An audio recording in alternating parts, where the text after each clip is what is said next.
Hey guys, hope you're well. Today I'm talking about the situational judgment test. If you haven't watched my two preceding videos, then I suggest you pause this video and go and watch those two videos because they put this video into a little bit more context. As I've said, the situational judgment test, or the SJT, makes up 50% or 50 points of your total points that you need for the foundation program application. So the SJT is a national paper that's done by everybody who is final year medical student in the UK who wants to do the foundation program. And I think some medical schools need you to do the SJT to even pass medical school. So either way, you have to do the SJT. It's a paper that's done in December or in January. I sat it in December. The exam lasts 2 hours and 20 minutes and you have 70 questions within the exam. The questions are scenarios that are presented to you in the context of you being in FY1. The exam doesn't need you to have any clinical knowledge whatsoever. You don't need to be in the top decile to get top points. You can be in decile number 10 and still get really good points. So I got 45 points in my SJT. That, along with my education performance measure, allowed me to comfortably get into the most competitive deanery at the time. It's obviously a London deanery. Not only that, it also allowed me to get my first choice rotation. When you apply to the foundation program, you apply to a deanery, or you're allocated a deanery. Once you're within that deanery, you're ranked amongst everybody else who was able to get into that deanery, and then you're allocated jobs or rotations. Now there's certain rotations that some people don't want to do, and there's certain rotations that I did not even want to look at after medical school. So I ranked those rotations last, obviously, and then the rotations that I wanted to do and the order that I wanted to do them in were only offered. I think there were only a few rotations that I could choose from that I actually wanted to do, and I ranked those highly, and I was able to get my first choice rotation. Before I go any further, I'm just gonna put a disclaimer out there. I'm just a doctor. I'm not an SJT expert. I'm not a psychologist. I don't know anybody who has anything to do with the SJT or the situational judgment test. I have no idea how they pick these questions. I have no idea how the test day runs and all that sort of thing. I'm just a doctor. I don't know anything about anything most of the time.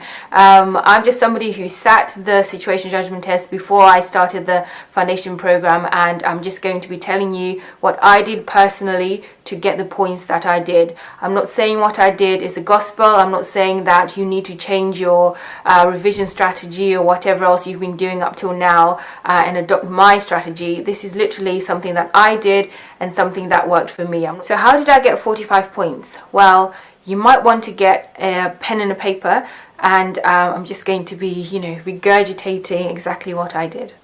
So I didn't start prepping for this exam until the second week of November.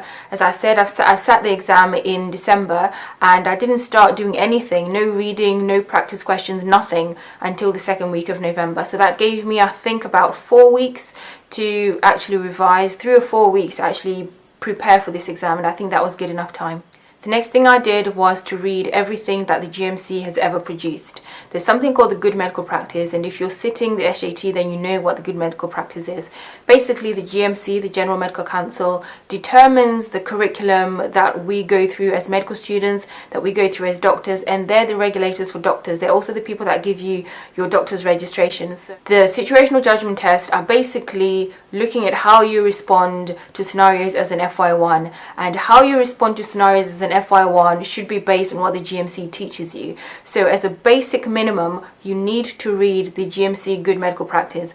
Now, I was really geeky, I guess. I was really extra, and I read every single thing that the GMC has ever produced. I read all the supplementary material. I read everything they wrote about pediatrics, everything they wrote about, palliative care, confidentiality, litigation, every single thing. I wrote it, and I condensed it into about, I think, 2 A4 bits of paper. The next thing I did was obviously to do the practice paper. Like any exam as a medical student, and not even as a medical student, like any exam in the world, you don't want to get to the exam room and find out, that this is something that you're not expecting. Doing the practice paper gives you an opportunity to have a look at how the scenarios are written, how the options are written as well, how long they are, how short they are. The only thing that I'll say about the practice paper on the website is, number one, you're doing it online, so these are not exam questions. The actual paper is obviously a pencil and a paper exam, and it's completely different to sort of ticking the correct answers or clicking on the correct answers on the online paper.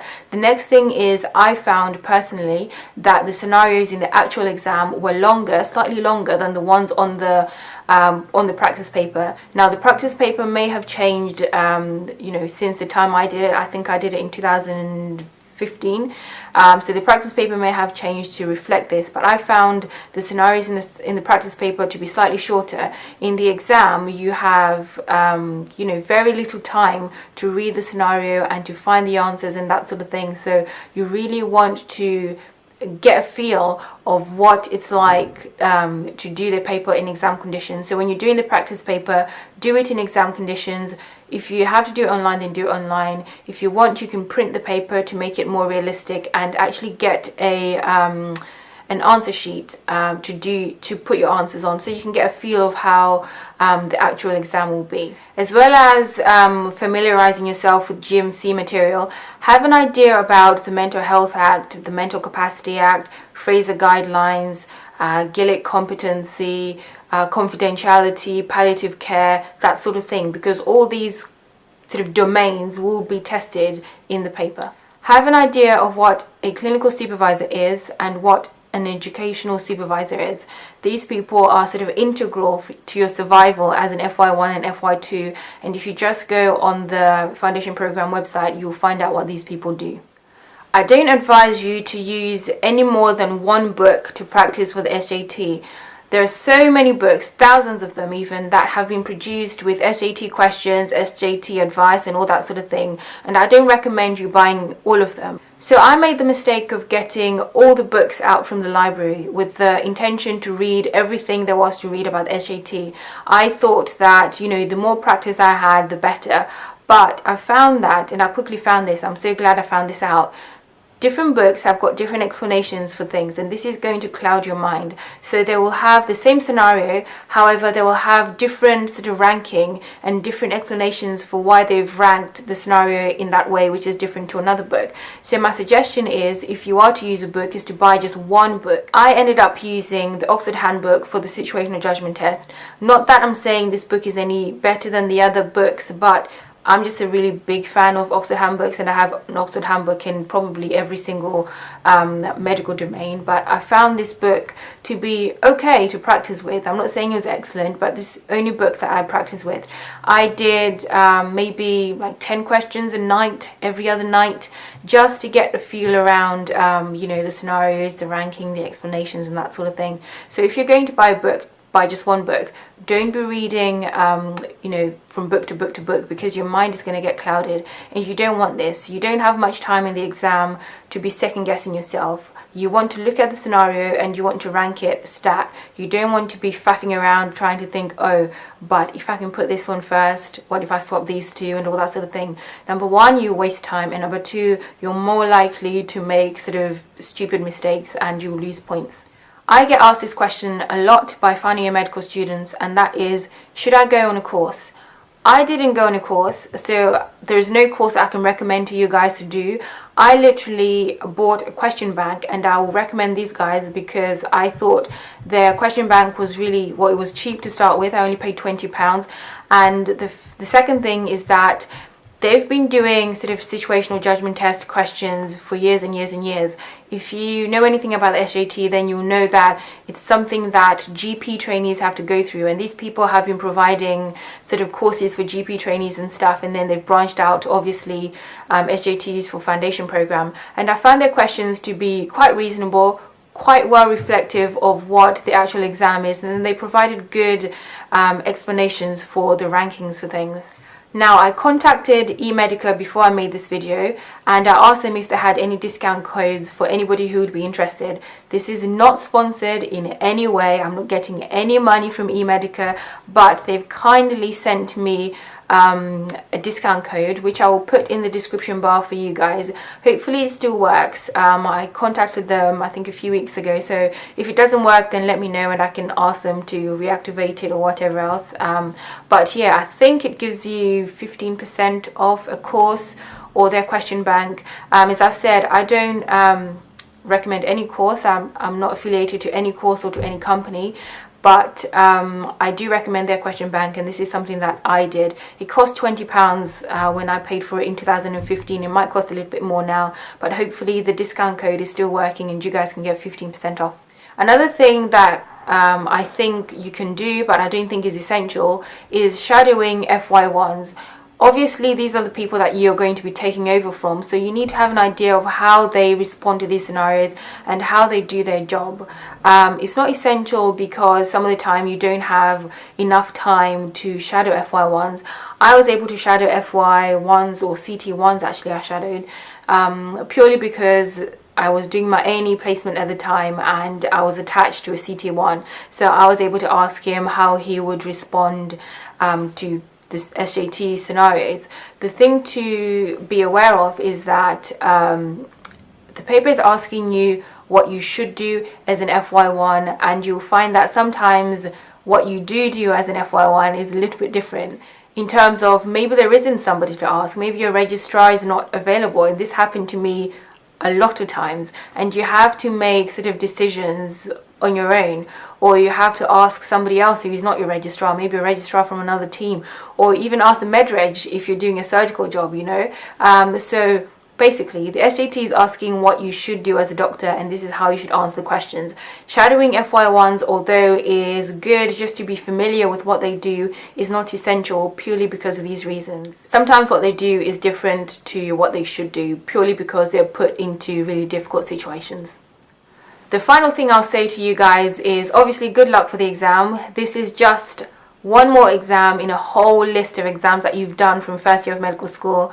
Don't panic.